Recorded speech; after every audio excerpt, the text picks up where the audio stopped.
After my 2-week trip, I'm now back in Australia, the land of crappy internet. I can now tell you that I was in Cambodia, and I got considerably better internet over there, and that really says something. Here is just a picture of a speed test of my internet, and apparently, despite my internet being almost criminally bad, it's still faster than 73% of Australia. That's really sad. But anyway, I just wanted to make a bit of an update video explaining the situation as to what's going to be happening, and I guess maybe a bit of a briefing for the new year, although not really all that much because I probably can't talk for all that long because I'm still recovering from jet lag. And that leads me into the first thing I want to talk about. And that is the current series that I'm doing, Persona 3. I've actually had people ask when this is coming back, so I think that's a pretty good sign. And I do want to get back to this as soon as I can. I have already practiced the next sections of the game that I want to record, and I've already gone over the strategies for the next boss fight in my head, already thought up what I want to say. Unfortunately, at the moment, there are a few things that are really preventing me from getting started on recording immediately. The first is, like I said before, I'm still a bit jet lagged since coming back. Not only was I in a country with a time difference from where I am now, but I got to sleep at 2 AM the night before we left packing, and then it was a night plane flight the next day, and I cannot sleep on planes. I just can't. So I basically got no sleep for 2 nights straight. And despite taking almost an entire day just to sleep, I'm still not over it. So it might be a while before I'm really in the right state to record videos, because when I'm this exhausted, I honestly don't feel like myself, and if I did actually try recording something, I would probably end up screaming at just the most minor things, because I get that way when I'm tired, so I'm gonna spare you that. Really, I really like this game, and I want to give it the coverage it deserves, and for that, I want to be feeling as good as possible before I start recording.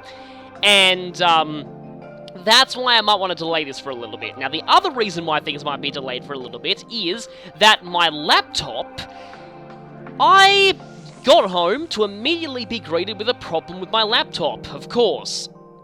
For a while, despite being plugged into a power socket, it said the battery wasn't charging. I've never seen it happen before. I get the message plugged in, not charging, which seems like a bit of a paradox. I now have it plugged into a power point, and that seems to be keeping it barely alive, but the battery still says 0% and it's not going up. So I think my battery may have died, and I might have to take the laptop to a repair shop to get a new battery. So I'm just barely managing to put this video out just on what little my laptop has left before it goes, and that's actually why I'm recording this update video now, because I may not have access to my laptop for a couple of days after this. So yeah, another reason why videos will be delayed, because this is also the only computer that my recording device works on, so basically, yeah, just bear with me. There will be a little bit of a delay in this, but hopefully once it comes back, I should be able to get quite a bit done, and as much as I want to get done before Fates comes out, unfortunately I might have to put this on hold when Fates comes out, because considering I plan on doing Hoshido and Norse simultaneously back to back, that game's going to be taking up quite a lot of my time. But if things work out, there's a possibility that I might resume Persona 3 after Fates finishes around the time Persona 5 releases, which would actually be very good timing. Next item on the agenda is Fire Emblem Fates. In fact, around the time of recording, I think the game releases in almost exactly a month. So, yeah, that's going to be coming quite soon. I will warn you, though, that the game releases a week before I go back to university. Fortunately, I only have one more term of university left. But, yeah. Yeah, you have to remember the Australian school year syncs directly with the calendar year, so we start at the beginning of the year and end at the end of the year, basically. That means that what I'll be doing is I'll be blitzing as much of the game as I can within the first week, and after that I hope I have enough footage to get a backlog going, but I'll try and record whenever I can. Fortunately, with my university schedule, I usually have at least one day completely off per week, as in no need to go into uni at all because I have no classes at all that day, and on those days I'll definitely be recording this game. I'll basically try and record the game as much as I can, because I really want to post videos of it and do the blind run, basically. But here's the issue. In the interest of the blind run, I want to discuss now a possible spoiler policy for this game, because I want to try and deal with the biggest threat to a blind YouTube playthrough, and that is spoilers in the comments. I've made whole videos telling people not to do this, but no matter how much you tell people, it still happens. And I would really like your suggestions as to how to handle things. The reason I'm bringing this up now is... And okay, now, the person it was who said this, please don't feel bad. It wasn't really your fault, you didn't know, and in fact I need to make it more clear what I consider spoilers and what I don't. But a few weeks ago, while I was on holiday, I got a comment on one of my videos that is what I would consider a pretty huge spoiler that I would have rather not had heard. Now, in the interest of not spoiling anyone else here, I'm not going to tell you specifically what it was, but it related to something about the game that I had vague ideas about, but I didn't know specifically which character it applied to.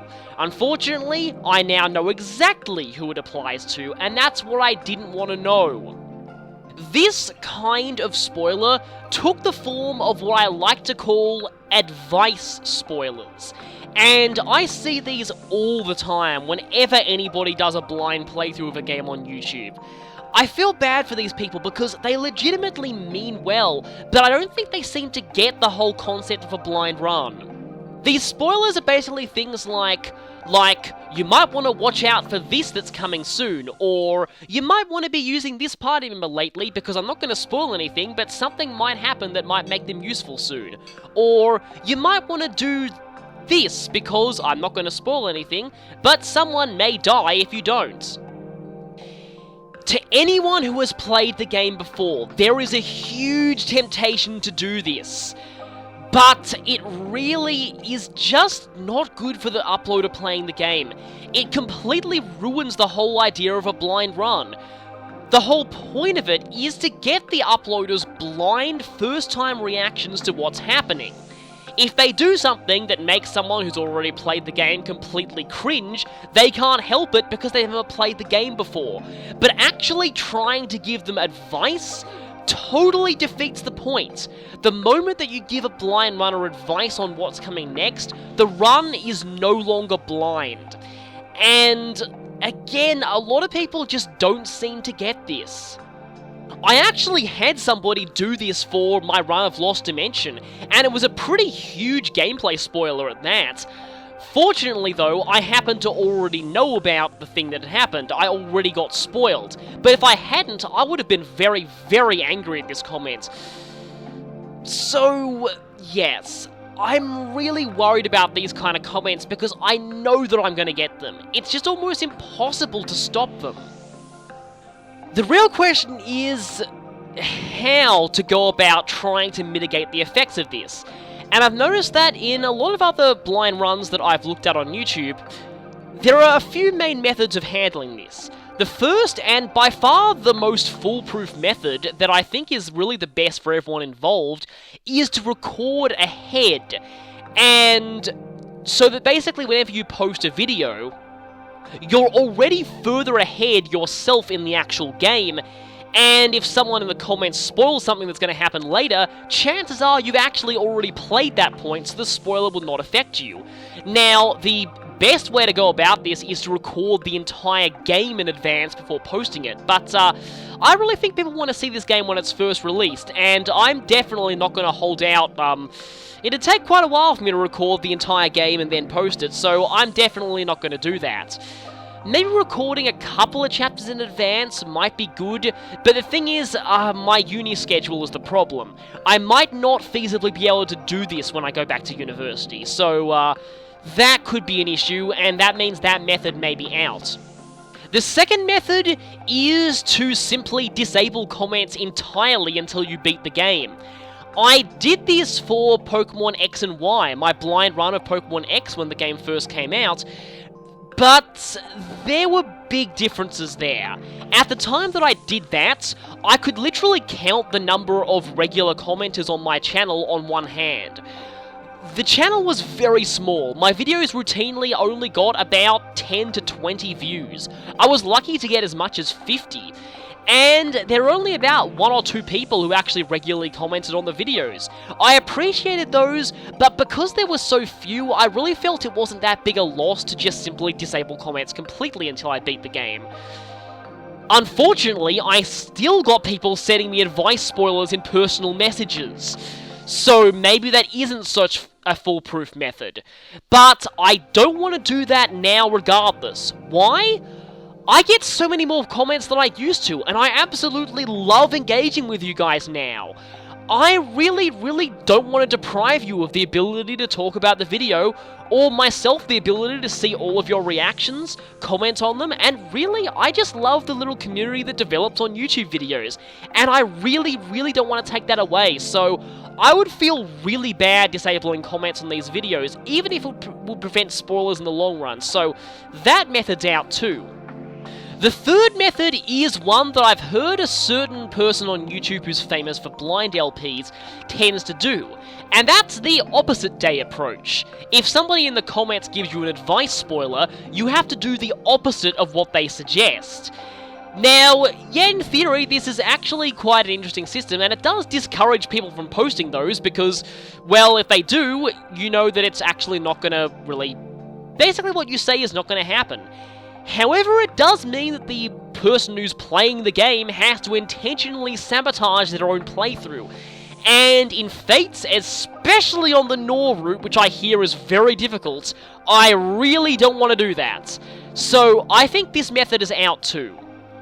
And that really leaves me with a major issue then, because if all of those methods are out, how do I really do this? My original thought was to do kind of a bit of a compromise on the method 2. That is, to have comments completely allowed, but if anyone posts a particularly significant story or gameplay spoiler, then I disable comments for the next few videos. I know that sounds harsh, and it really feels unfair, the whole punish everyone just for one person's wrongdoing thing. I mean, back when I was at school, I used to absolutely hate it when the teachers would give the whole class detention just because one kid did something wrong. But I almost feel like it's the only way to do things. The other reason why this could potentially be an issue as well is that you guys who've been regular people to this channel all know that I've kept saying in most of my videos, please don't spoil me on Fates. I've made a whole video on that, and I keep saying don't give me any spoilers. But if I upload my blind run of Fates the moment the game comes out, there's a very good chance that I'll attract people who have not seen any of these update videos, who don't know about my spoiler policy, to the videos, people who just want to see footage of a game that's just come out, and they'll go on the videos, they won't know about my spoiler policy, and they'll post spoilers because they literally just don't know that I don't want that. And it feels unfair to punish these people. So, here's another idea that I had. I thought that, okay, basically, let me just explain this. I thought that before every video in the playthrough, I could add a bit of a title card that looks something like this. And it looks something like this. So, basically, I show this at the start of every video. That way, anybody who watches is going to know my policy on spoilers. And so, if anyone does post a spoiler, then really, they're pretty much just trolling, because they've seen the warning and they know I don't want them to do that. So, this should hopefully help, although, again, I don't know how helpful this would be. So, tell me what you think of this plan in the comments.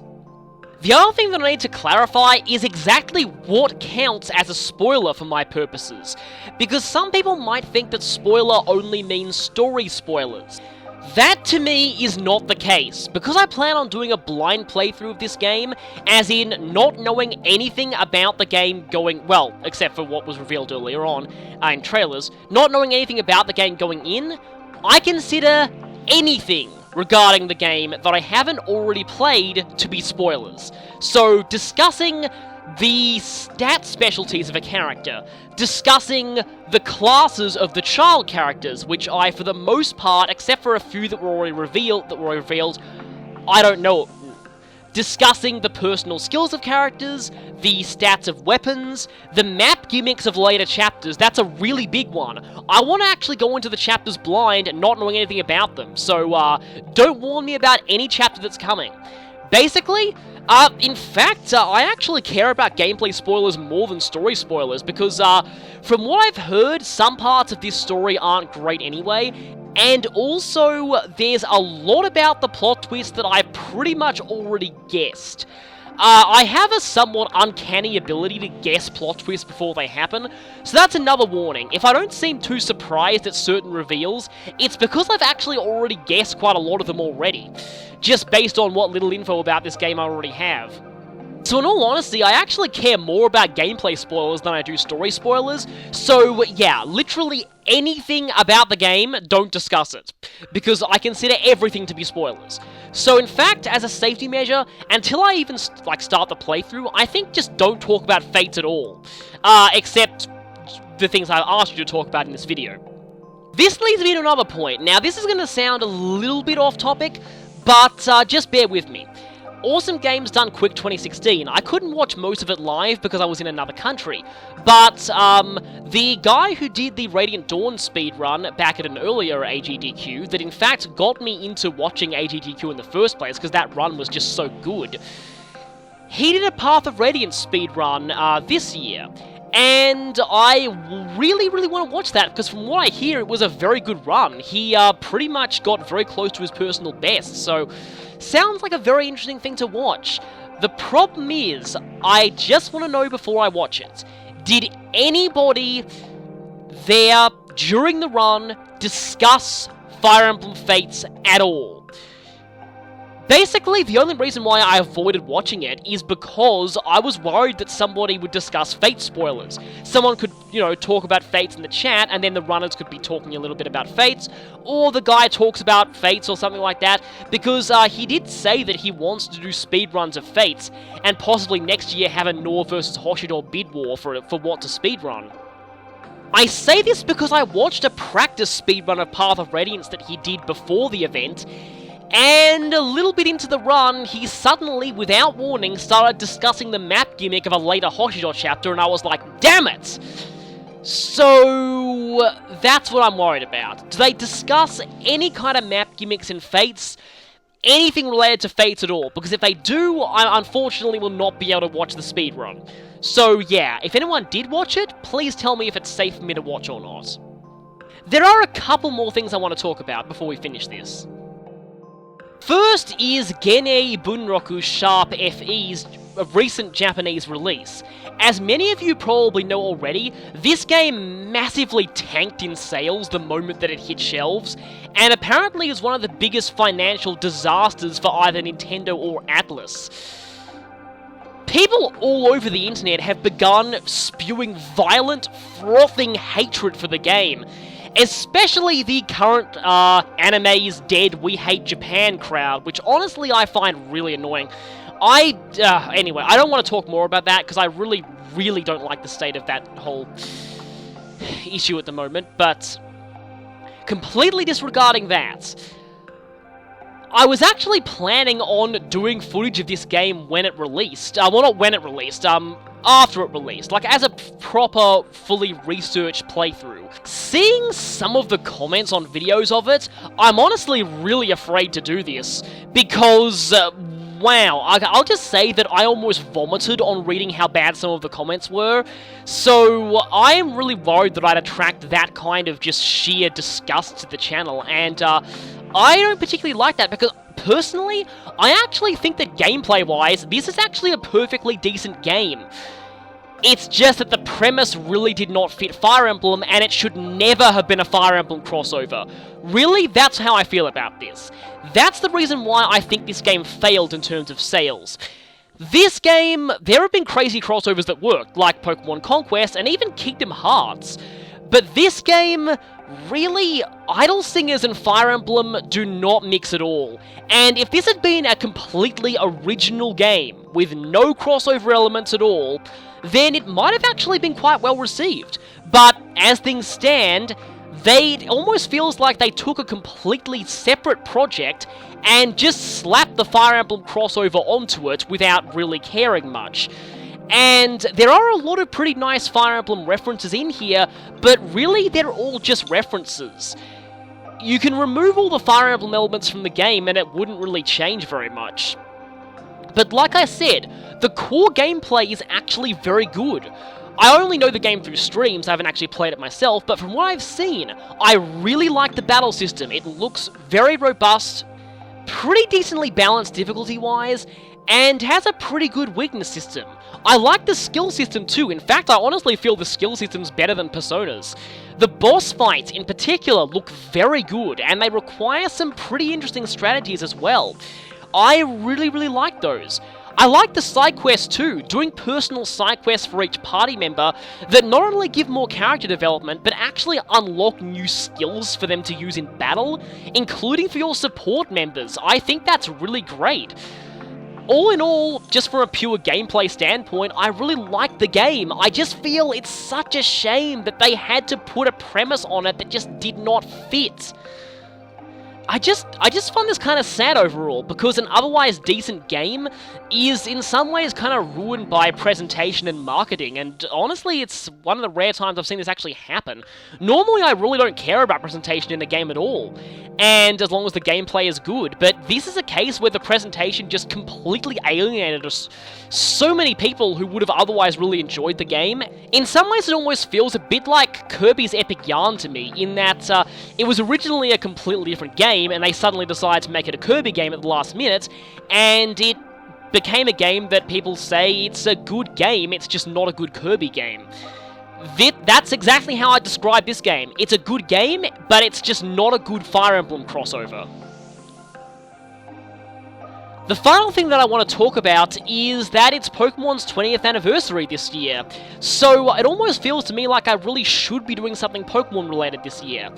However, I feel like almost Fire Emblem Fates and Persona 3 might be the only things I have time for this year, because both are going to be very long projects. I might try and fit something Pokemon related in at some point, but we'll have to see.